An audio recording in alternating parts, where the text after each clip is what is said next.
Bhagavad Gita? Raise your hand if you don't have a Bhagavad Gita. In general, yeah. History Bhagavad Gitas, anybody doesn't have one? Yeah, thank you. Sure. Just kind of way to make this stay up. How's everybody doing tonight? It's getting a little cold, huh? Oh, yes. Yeah. How are you, Jesse? I'm good. Good. Good to see you too. So, how many of you have seen there is a bumper sticker that says, "My religion is kindness"? Yeah. How many of you have seen that? That's us. The religion of kindness. But we don't discriminate between any living being. At least that's our aspiration. So you've heard of maybe some protect one species and then the other you kill. We protect the dog and we kill the cow. So in Krishna consciousness, we're kind.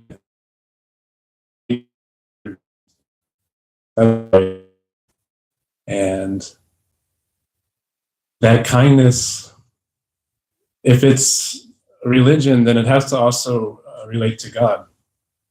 Maybe we don't necessarily think about it that way, you know. So I'm going to have my religion as kindness, but I'm going to ignore God. Well, that's another person. In the Vedas, God is described as also a person.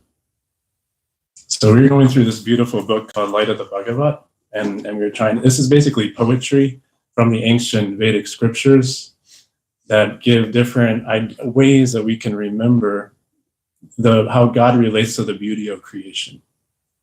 So it's basically when we go out into the world, because the Vedas say yoga is meant to ultimately focus our mind and our consciousness. And when we focused our mind and consciousness on something beautiful, something divine, something transcendental, then that is the perfection of yoga ultimately. Because yoga means to yoke or to connect. So it's said that the higher that we go in bhakti yoga, the higher we go, the more happiness we feel. There's one stage called ruchi. And ruchi, I love that word ruchi. It's like they say anamanapia, like it sounds, ruchi means like taste. Like it means like something that's very delicious. So ultimately, the soul is craving happiness. And the higher we progress in yoga or union with ourselves and with divinity, the more internal happiness we're going to feel. And so leading back to kindness, we can't ultimately please divinity. We can't please God if we disregard his parts and parcels. So every single living being in creation is part of God. And that's why we come together in a room like this. Some of us may be seemingly strangers, but we actually are united the whole Godhead.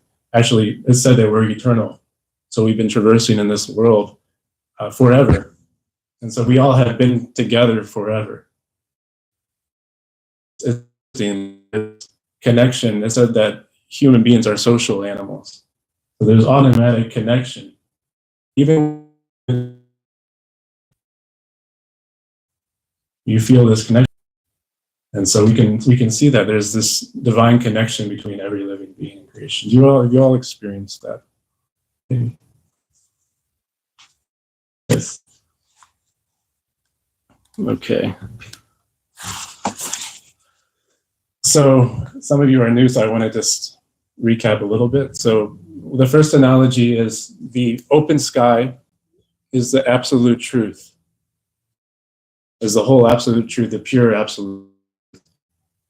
Clouds are ignorance covering the living being. And the thunder, so the beginning of spiritual life comes through knowledge. maybe in the form of words, but it also could be in the form of inspiration through somebody's saintliness, right? So ultimately, the Vedas say when we come in contact with something through their personal being or words, then that's when the path of enlightenment takes place. So when the lightning flashes in the sky, this is the light that lights up the path ultimately to Godhead, or just life, and this is the mode of goodness. So there's different modes that work in the material world, but there's three primary modes: goodness, passion, and ignorance. So in passion and ignorance, the soul is covered by illusion. And in goodness, although it's still within the mundane realm, it opens the gateway to transcendence. And so this also relates back to kindness. When we are kind, I know for myself, a big jump or step in my spiritual life was when I became vegetarian. That was a big step for me. I started becoming interested in transcendental knowledge. Dr. Steve, he gave me a book, and I started becoming interested, but it was difficult for me to understand. It was interesting. It's like a simple, but for some reason, there was some block in my consciousness to understand. But when I became vegetarian, this was a big stepping stone for me, for the knowledge to come within my heart and for it to actually make sense and resonate. It was personally for me, it was a big step. So this is just one example of the mode of goodness. So that lightning, meaning peacefulness of mind, meaning living a life free from like intoxication and activities that basically cause harm to ourselves and others. That's the mode of ignorance. So the second analogy is the scorching heat of the sun evaporates water from the seas, rivers, lakes, and reservoirs, and there's little water anywhere. The people become thirsty and always look overhead for rain, but in despair. Yet just at the right moment, torrents of rain begin to fall everywhere in the land, even on the hard stones, and the land becomes overflooded.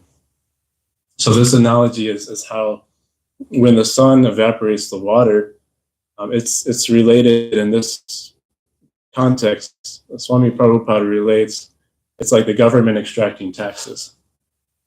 And so Swami Prabhupada is saying that when the government spends the money, the government's taking money for us in the form of taxes, and ultimately it should be for the welfare of everyone. And it's interesting because oftentimes we think of economic development in the sense of like, let's build, like, I don't want to get into politics, but let's build a big wall on the border, or let's annex this certain land and bring it into the United States, this type of thing. So we think in terms of like something external. Well, what Swami Prabhupada is saying is actually the government's duty is when they extract the money from the citizens, ultimately it should be used to build the character of the citizens. Very interesting. We don't really think about usually progress in terms of building character. But what he's saying is ultimately that's going to be the welfare of the society when there's a development of good character. It's very amazing. Maybe we never think of the government in terms of that. We think of, can the government make hospitals and roads and that type of thing? We don't necessarily think of it in terms of development of character of the citizens. So, by the way, if anybody has any questions, feel free to stop me. I don't want to just lecture. So, if anybody has anything.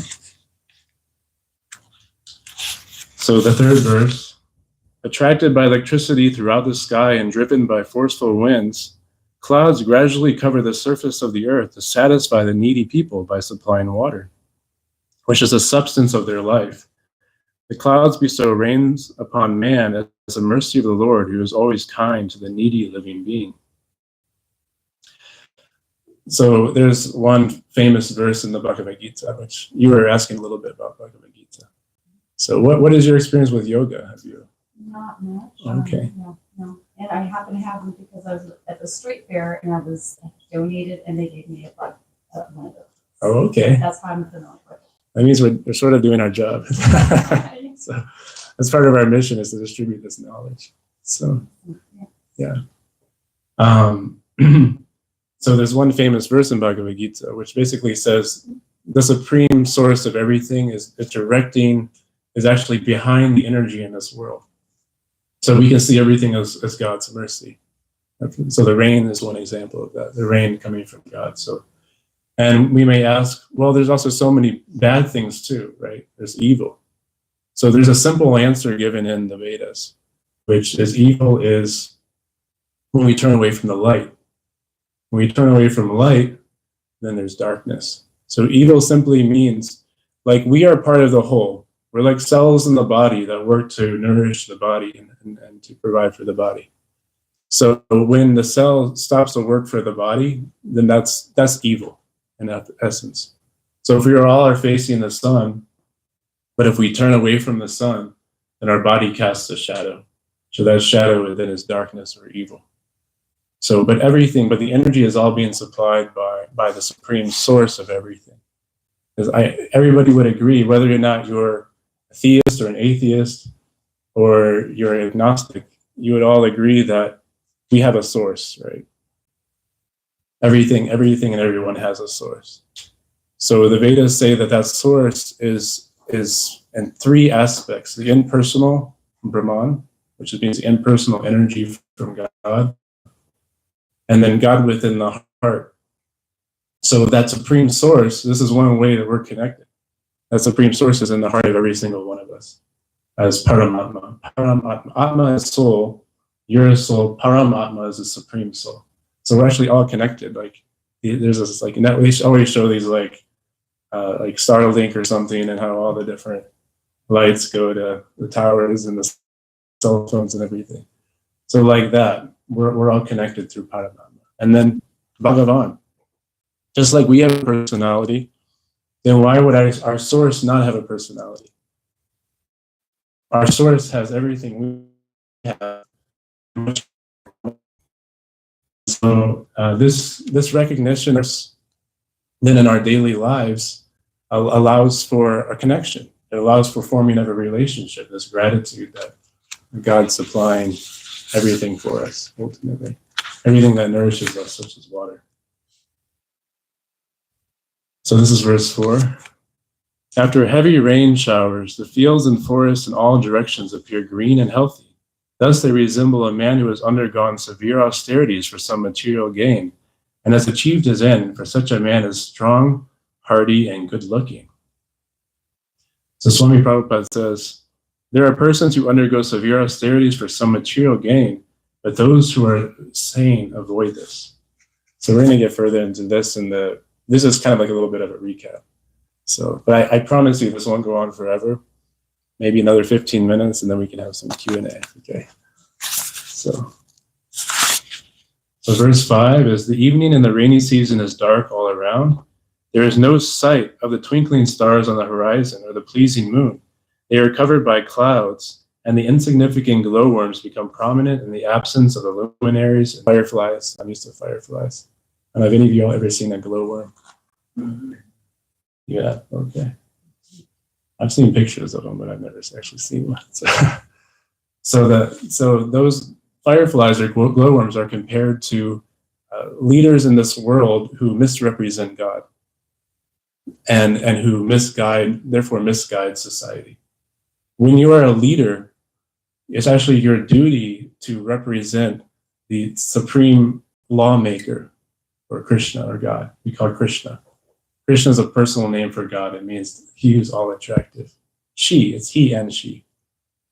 One of my godbrothers, Arjuna Sarati, that was one of the first questions he asked me when he came. I was giving a class, and he said, well, is God just a male or is he female? And I said, God is both. He's male and female. God means the supreme whole. So he liked that answer, so he ultimately joined the society. So, but we can't exclude anything. Actually, there's beautiful section of verses that are very enlightening in one of our scriptures called the Bhagavatam that describes how ultimately, everything is Krishna. Everything, ultimately. And we're just all part of that one supreme whole. So we give distinction based on lack of knowledge. This distinction is there in terms of loving relationships.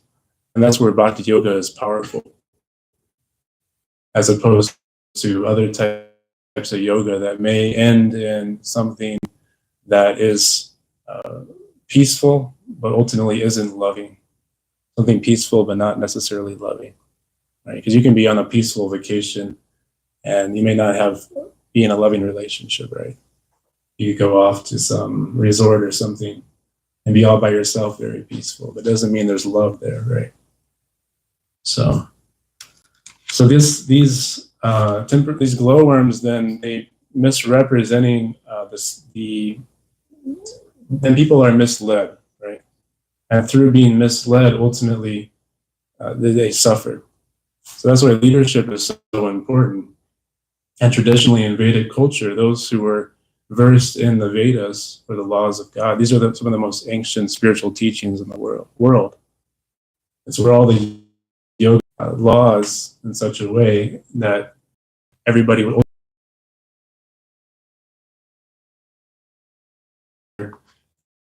decisions that ultimately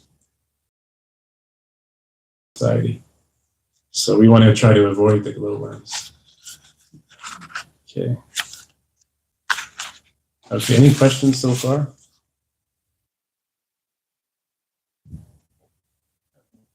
Yeah.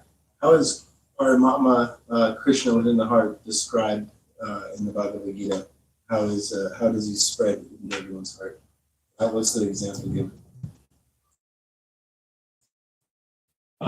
Is there something you're specifically thinking? Well, no, there is an example. It talks about. Well, go ahead. Well, I wanted you to speak on it if you knew the example. Which verse are you referring to? Well, it talks about how there's like broken pieces of mirror on the ground, and how if you look at all the mirror on the ground, you see the sun reflecting in every piece. And similarly, how the sun stays in one position in the sky, it also shows itself in every other broken piece of mirror on the ground. So in that same fashion, Krishna spreads himself into every single person's heart, while still staying the complete whole in the spiritual world. I just thought it was a really good example because it gives people like a visual understanding of like how, because in some religions, like I was at the U of A and this religion's next to us, and I asked them about their faith. One of the details they mentioned is that they don't believe that God is within your heart. And I thought, wow, that's incredible. Like I was blown away. But yeah, it is. I just thought I'd make a mention to it because you were mentioning Paramatma and the different aspects like Bhagavan and stuff. So Right. Yeah. Thank you. And I think in regards to Krishna being both man and female, in Bhagavad Gita, he's described as both father, grandsire, and mother. Right. Yeah. It's true. So we can relate to God or Krishna in different ways. So, and that's where the personalism comes in. So we each have a very unique, very personal relationship with God. Actually, Omar today, he was being kind, and he said, we were on the phone, and he said, oh, Atula, he's a much greater devotee than I, which is not true. But and I said, oh, I'm nobody. But then I thought about it. I was like, wait, that's not against our philosophy. I am somebody. I'm not nobody. I'm somebody. I'm nobody important. So, but in Krishna's eyes, I could be just like our significant other or maybe our child. Maybe they're not a famous person, but to the mother or to the spouse or close friend, they might be everything to us, right? So in that sense, we are important because we are eternally loved by the supreme source of love, God. So everything comes from God, so love also comes from God. And in the spiritual dimension, love is the operating principle that everything operates with. And that it's basically like God has everything. He doesn't need to acquire anything. He doesn't need to acquire knowledge or a college degree or to get a big house. He doesn't need any of that. He has everything. He's the most opulent. So the way that he operates in the spiritual world is just to increase the loving exchange between himself and his eternal associates. That's how the spiritual world operates. So everything he's doing every day, when Krishna wakes up every day, it's how do we enhance these loving relationships with all the eternal parts and parcels. So it's very beautiful. Yes. You hear about Krishna having 16,108 wives and him separating himself for each and every wife. Does he also separate himself for each individual living entity? Like, do we all kind of get our own personal Krishna to like serve or to associate with, or, you know, because it seems like there's a lot more living entities in the spiritual world than there are in the material world. And I mean, how hard it would be just to get close to the president right now. It'd be really difficult. So what to speak of God? But then again, God's, you know, a different personality. He's all merciful, loving, and caring. You'd think that he'd be the kind of person that you'd be able to like go to at any time. Does it describe anywhere in the scriptures, like if Krishna separates himself and expands himself for each individual soul, or how does that work? Does he only do it for the gopis or for the queens of Dwarka, and then everyone else you kind of have to like get in line? Or So just one quick comment on that is that Krishna has a lot more than 16,108 wives. That's just on one universe. He has actually unlimited wives. So, but yeah, you have to understand that Krishna is the purest of the pure. So people like to maybe put mundane morality onto Krishna, but actually in his eternal relationship, he relates in different ways. He's like Steve was saying, he's the father and mother of all. That's one way that we understand God. He's the father and mother of all. But he has an eternal relationship with every living entity, and because of this attachment, because of this love, that's why he's never separated from the living entity. That's why wherever you go within the whole of creation, he's sitting right next to you in your heart eternally, fully aware, even though he's in the heart of every single living entity in existence, fully conscious, fully aware. He can have undivided attention for every Atma in existence. This is the power of God. And so he relates also in other very sweet and wonderful ways. With some living entities, this is in the Vaikuntha. Vaikuntha is the name of the spiritual world. Like, worshipped. I know different religious traditions. Christianity is probably one. It's this mood of awe and veneration, worship. It's very beautiful and blissful. There's another. And this particular planet in this planets, this particular planet, God gets in a more intimate way with the Atmas.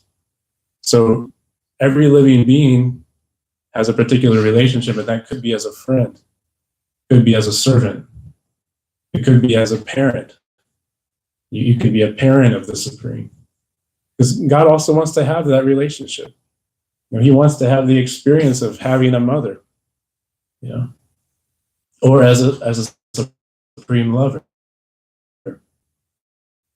And so actually the wives are a little bit more formal than the gopis in Vrindavan. The gopis in Vrindavan, it's very much more like communal and very intimate and close. And these are like kids that have grown up together, Krishna and the gopis. When Krishna has the rasa dance, I believe he's 8 years old. Right. And so he has this beautiful, blissful dance. It's very famous. Maybe you've seen pictures. But Krishna is surrounded by the gopis having the rasa dance. So yes, I mean, in answer to your question, yes. He can expand. We even see that in the form of the deity, right? Mm. So there's different ways that we're given to approach God and worship God, and one is through the deity form. And this is a form made out of metal or stone, earth, that's based on the descriptions found in the Vedas. And so it allows us, it's one of the processes of devotional service where we can meditate on God and ultimately come closer to God in this personal way. So it may all sound foreign, but ultimately it makes sense in terms of how love works, how love operates. And Krishna, God being the supreme lover, then that there's no limit to the amount that he wants to engage in loving exchange. And we want something ultimately very, something that, right? There was like a pop song playing. I was getting a haircut, and I think it was, "I love you for 1,000 years." If you heard that song, "Love you for 1,000." And and I was thinking, it's just 1,000 years. Like, what about after that? And 1,000 more. I was like, well, that's 2,000 years. But then what happens after that?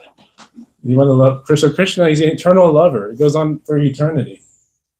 So this is a shadow reflection of the spiritual world. Every relationship we see here is also, you can see in the spiritual world. So, okay. Anything else before we continue?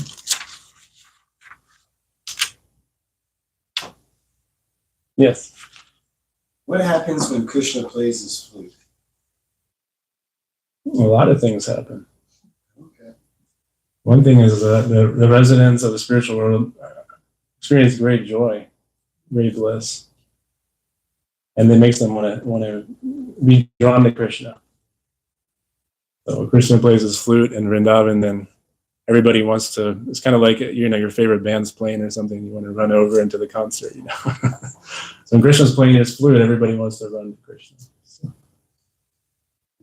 Other things happen too, as you know. There's a couple verses in the Bhagavatam that talk about this one particular moment where he plays his flute. I think they said that the deers were crying so much that it caused their fur to be so moist and to the touch. They their fur glistened underneath their eyes. And, it was amazing. The peacocks dance too. Yeah, the peacocks dance. Peacocks dance. So, do we want to have any discussion, or do we want to continue reading the poetry? Okay. So this is going to be, that was a recap. So now we're going to start onto a new section. This is text 7. The small rivulets that almost dried up during the months of May and June now begin to overflow their banks, like upstarts that suddenly overflow the limits of expenditure. So Swami Prabhupada says, one should properly use the assets of life and not squander them for purposes that have no permanent value. And he also says, human beings have two kinds of temperament. Some are introspective and others are extravagant. Those who are extravagant are enamored by the external features of phenomenal beauty and have no insight into the whole manifestation. They are practically asleep to introspection, thus they are unable to derive any permanent value from the assets of the human form of body. The one who has developed introspection is as grave as the sea. So this kind of, by the way, I commend you all for your attention, because we live in an age of distraction. It's very hard to focus, especially on a talk on God consciousness. It's not easy. So thank you all for being here and paying attention. So Prabhupada actually says in one place that when people come and they're interested to hear, this gives inspiration to the heart to discuss these topics. So it's not something you can just discuss in any situation. Right? There's a special magic that happens when people have that receptivity and want to talk about these spiritual topics. If you get together with your family for Thanksgiving, it may not be so easy. The energy isn't quite there. They'll be like, well, what are you talking about God for? What are you talking about the soul and higher reality and how to be free from suffering? These serious topics. So this reminds me of one verse in Bhagavad Gita, especially in the 2nd chapter, where Krishna says that there's desires that are coming to us, and these desires are analogize. Did I say that right? Uh, Analogous. or no, like, Yeah, they're analogous, right? Is that correct? Any grammar students? to like streams. So the desires that are coming into our heart, we're constantly wanting to experience happiness. That's the nature of the living entity. But the problem is that the sense enjoyment that we pursue ultimately doesn't fulfill us. And so Krishna says a transcendentalist, when the desires come, they remain still like the ocean. So you have these different tributaries, these different streams coming into the ocean. So even though those streams are constantly flowing into the ocean doesn't become affected in any way. The ocean is full in itself. So Krishna then says, if we can tolerate those desires, not act on those desires and become full like the sea, then that's the way to achieve peace. So we can achieve peace in that way. So that fullness can only come from what we call a higher taste. Krishna calls a higher taste. There's another beautiful verse, Vishaya Vinivartante. Sanskrit's very beautiful. You can learn some of these verses. Vishaya Vinivartante Niraharasya Dehina Rasavarjam Rasapiyasya Param Drisva Nivartate. More delicious, ruchi, more delicious. When you have amazing in Tucson, like Mexican food is enchiladas and guacamole and then what's that? Tamales. It was amazing. And then somebody offers you like a stale cracker. Then are you getting interested? So these desires that are coming, and we become uninterested when the soul starts to become fulfilled through this blissful connection with God. And this is where our faith deepens. We get in touch with someone who's genuinely saintly, not something superficial, not just because I'm wearing this dress. Like I'm saintly because I'm wearing a dress or I have a mark on my face. No, like actually somebody who's genuinely saintly actually has formed this connection with God, who's developed these transcendental qualities. You'll read in Bhagavad Gita these qualities of saintliness. We develop these real qualities. And then we come in contact with that, then we can also experience that too. We begin the process of bhakti yoga. And the most powerful process being chanting God's holy names. And this is spoken of highly in every major religious tradition of the world, the power of the names of God. And it's said in the Vedas specifically that this is the only process for self-realization in this age. The chanting we were doing with Bhattaraj, did you all feel peaceful during that experience? At least peaceful. Raise your hand if you felt peaceful. Okay. Did you feel joyful? So the more this mantra enters our heart, the more the mind is blocking the transcendental vibration. So this is really our barrier until the mind becomes peaceful and starts to facilitate our meditation. Until then, the mind is blocking our meditation. So when the mantra goes into our ears and right directly into our heart, without inhibition, and then on top of that, we begin to chant out of a love, as opposed to just mechanically. So when these things happen, there is one of the they're going to get food for you all. They're going to get blessed food for you. So so dinner is coming soon. But there was one. He's a monk in our movement. His name is Shyam Bhagavan Keshava Maharaj, and he was saying that there's 3 different ways that we may interact with people in the world. Well, I'd say 4. One is we may totally ignore a person. Okay. So I have a meeting with Jesse and I blow him off. I don't come. So that's one way we're interacting. And there's no connection at all. Another way is that we meet and I'm talking to Jesse, but I wish that I'm somewhere else. Okay. And I'm actually that phase, I'm not paying attention. Okay, I'm with Jesse, but I'm on my phone. Okay, so I'm physically with Jesse, but I'm not engaged. Then the third way is we're talking, I'm paying attention, I'm making good eye contact, but I wish I was somewhere else. Okay. So, see, there's different ways of relating to somebody. But the best way is that when we're with somebody, we're paying attention, we're engaged, and we fully want to be there. Our heart is fully engaged. By the way, you want to get lunch? So this is when this transcendental vibration can penetrate the body, mind that's maybe blocking the connection. So when our heart is fully into it and we're chanting, then through that process and through hearing about transcendental knowledge, such as these beautiful books in the Vedas, these are different ways that we can remember divinity, we can remember God, we can remember who we are. Then through that process of hearing and chanting, we become purified and our lifestyle begins to change. Naturally, relationships improve. Experiencing this ruchi, this transcendental yoga, Krishna consciousness.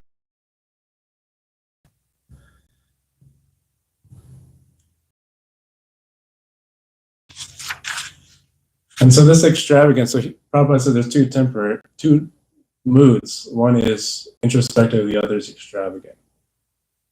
So the Vedas also say that it's best to take things as they come. So we have endeavor, right? We can develop a career, right? We make some offering to the world. We have to support ourselves and our family, but we don't over endeavor, because by over endeavoring, in some way we actually break the karmic destiny that we have. So, for instance, say that our karmic destiny, but we. You're talking to me right now. But we say, okay, I'm gonna break through this, and I'm gonna be wealthy. So we work extremely hard, long hours, day and night. We build a successful business. Okay, we become wealthy.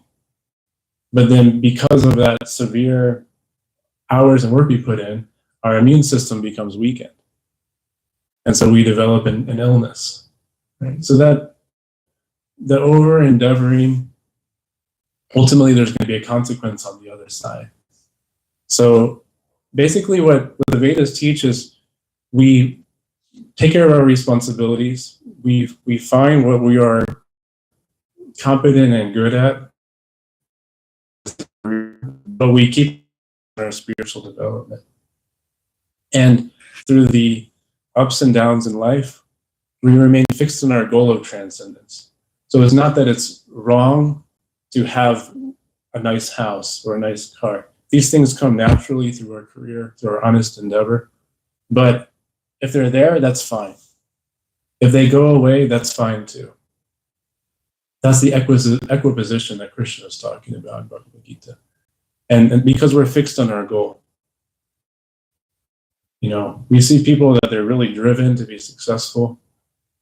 And so they say they make a decision, I'm going to climb Mount Everest. Okay, somebody is, I want to do this, I'm Mount Everest, I'm going to do whatever it takes. So then in their training, they may have some good days and they may have some bad days. But they really, the spirit, we want that connection with Krishna. We want that love of Krishna to develop in our hearts. We want to ultimately be liberated from birth and death so that we can eternally engage in the Lord's service. Or even if he doesn't liberate us, we engage in service here. But our desire, our prayer is that we never forget turn to God, and that we can continue to grow in that relationship, because ultimately that connection is what's going to save us from unhappiness. That's ultimately what we want, is we want to have happiness. That's the soul's nature, to be happy. And that happiness comes when we water the root of the tree. We water the root of the tree by focusing on our primary relationship. We have to focus on what is our primary relationship. Our first relationship was with God. And then all the other relationships come nicely around that relationship. So when that relationship's healthy, just like in a family, when mom and dad are getting along, then the kids have a better life too, and a better relationship. Mom and dad are fighting, if they're taking intoxication, this type of thing, unhealthy environment, the kids suffer. Similarly, when we put our primary relationship as being our most important, then everything else falls into place around that. So, any thoughts or questions? So far, I don't want to just keep on lecturing. Yeah. I read this quote by Prabhupada. He said that if we have even just a pinch of attraction for this material world, we will stay in this material world. Can you say anything on that? Well, the way to be free from these unwanted desires is ultimately to just form this connection. So if we just continue to try to develop this blissful, sublime relationship, ultimately these other things will go away. So, and we're synthesizers with the energies of God.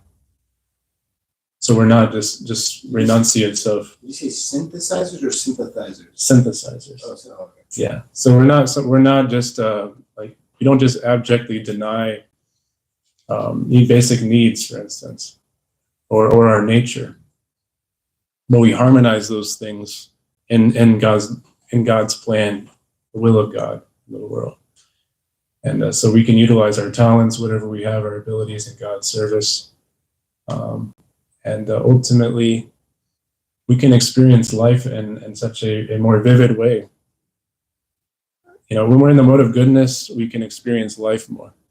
Intoxication, I went to college, I did that. And I can't, looking back, I really can't think of a single instance when I was intoxicated. I just think, oh, that was such a wonderful experience. I was so vividly connected. The motives of ignorance and passion, they suppress the living entity, the spirit soul. So really, what these ancient teachers are giving us is really a wonderful life. They're giving us a wonderful life and a platform by which we can cultivate our spiritual nature. So, is there any reflections, thoughts? Yes, Omar. You were talking about chanting with love, and I was wondering if there's like any particular strategies you ever, did that just like naturally happen over time, or like it's like a technique? Well, through reading these books, we start to develop a relationship with Krishna. We want to get to know who this person is. So that's the beauty of these Vedic literatures. It describes what his eyes look like, what God's eyes look like in Goloka Vrindavan. He takes different forms, but in this two-hand form of Krishna, it's very beautiful, the most beautiful. And it describes, for instance, what his teeth resemble jasmine buds. Yeah. And the eyes resemble a lotus flower. So there's different. We start to get to know the personality of God. One nature of God is Bhava Grahi Janardana, which basically means that he's accepting the essence from a living being. So just like a bee is trying to get the nectar from a flower, God is always trying to accept the essence of the heart of the living being. So your mood of service and love, maybe you're a little inhibited in your capacity. Maybe you like Steve, you don't have much money. And you're My last birth, though, I was Daddy Warbucks, I'm sure. But you have wealth and wisdom. Yeah, well, but still, the jury's out on that one as well. So you may be, but Krishna sees your efforts and your intention. There's one saint. He wanted to put some really fragrant, expensive oil on Krishna's feet, and so he's meditating on his mind and doing this. And then when he entered the temple room, he smelled that fragrance throughout the whole temple room. It was like Krishna was accepting the essence of what he was trying to offer. He didn't have anything. He was just a humble, poor sadhu. But Krishna accepted. So that's bhava. So you get to know the nature of. So as you read, you're hearing from these ancient, beautiful scriptures. At the same time as you're chanting, Krishna is revealing himself in your heart to the degree of your sincerity. Prabhupada said your sincerity determines the attitude of the practice, determines the outcome. Right? So continuing with sincerity and hearing about Krishna, you'll naturally develop love. And Krishna is easy to love. So simply through associating with Krishna, hearing about Krishna, understanding who this person is, you'll fall in love with Krishna. It's natural. It's natural to love God. It's very nice. It's who we are. Jivaris Frupoy Krishnara Nityadas. That's the nature of the soul, is we're eternally loving servants of God. So, and I think every religious tradition would agree with that. No. So, is there anything else? Yes. I like your point about overworking. And so how do I know if I'm overworking that I'm not meant to have or need? I think there's going to be like physical symptoms and mental health. You know, if you're losing your mental health, that's a sign. You know, if your relationships are suffering, that's a sign. You know, so you'll get, and you can also have prayer. You know, you feel like your spiritual life is struggling. You know, you're feeling unbalanced. You know, in Ayurveda, you know about Ayurveda. So your body's off, not balanced, then that's a good sign, right? So, what do you do for a living? Oh, I'm an engineer. Oh, okay. So, did you grow up in India? No, I grew up in Australia. Oh, okay. Interesting. Did you know anything about ISKCON or the society? Yeah. Oh, okay. So you're familiar. Okay. That's nice. Are you just passing through? Or? Yeah, just. Oh, okay. Trying to get away from the fires, or? No, just here for a couple of days. Okay. It's nice to have you. You look familiar too. Maybe you've been through before. Okay. Interesting. Okay. Do we have anything else? Yes. In regards to this question, in the Nectar of Instruction, it actually talks about how over endeavoring for mundane activities is an hindrance to devotional Right. life. It's true. So, but where do we draw the line? How do I know that, I mean, the example is given like, what's higher, building a hospital for sick children or building a temple of God? Like, what would be a more use of my energy, and what would be less mundane and like, I don't know, like, because when we have Hare Krishna hospitals, so, and we also have Hare Krishna temples. Like, when does something become like an over endeavor? I think. When does something become mundane? Thank you so much. What do we compare it to that we call something mundane? This is probably one of the main teachings in Bhagavad Gita. As Krishna says, to approach a spiritual master. And the spiritual master can manifest in different ways. It could just be what's called like a shiksha guru, or somebody that's engaged on the path of sincerity, and it's basically like a mentorship. Okay, so a mentorship is very helpful, right? Because if we're just making all these decisions on our own, it can be difficult to gauge where we are, right? I mean, I think that's why psychology is so popular because people need that personal guidance and relationship. So that's one of the fundamental teachings on Bhagavad Gita. Krishna says, just try to learn the truth by approaching a spiritual master. Self-realized souls can impart knowledge unto you because they have seen the truth. So this is the key thing, because every situation is different. Every individual is different. So having that personal relationship with somebody on the path that can help, is there to help, is really powerful.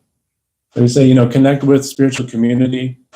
Try to find people you trust in the spiritual community, and become close friends with these people, and they can help you in different situations in your life. So, all right, everybody, feel free to have dinner now. So. Anything else before we end? So glad you're back, Vaughn. It's good to see you. Atula. Yeah, you too. Is Montreal Oasis back? I heard you guys. We were partying too hard there. So. Yeah, history repeats itself. We got a noise ordinance violation. So we're waiting for the court to hear our appeal.